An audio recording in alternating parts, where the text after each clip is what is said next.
প্রত্যাশা থাকবে সুষ্ঠু সুন্দর নির্বাচন হবে। আগামীকাল থেকে আমাদের নির্বাচন পরিচালনা, এত বড় একটা পোস্ট নিয়ে আমি নির্বাচন করব, সেক্ষেত্রে তো একটু চিন্তা থেকেই যায়।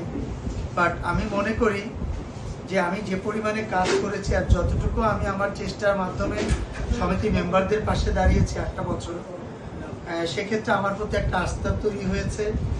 আর করোনাকালীন সময়ে যে পরিমাণে আমি আমার ভোটারদের পাশে ছিলাম, সেক্ষেত্রে সেই সব থেকে কষ্টের সময়, সে সারা পৃথিবী যখন লকডাউন, তখনই আমার মেম্বারদের কাছ থেকে আমাকে কেউ সরাতে পারে নাই।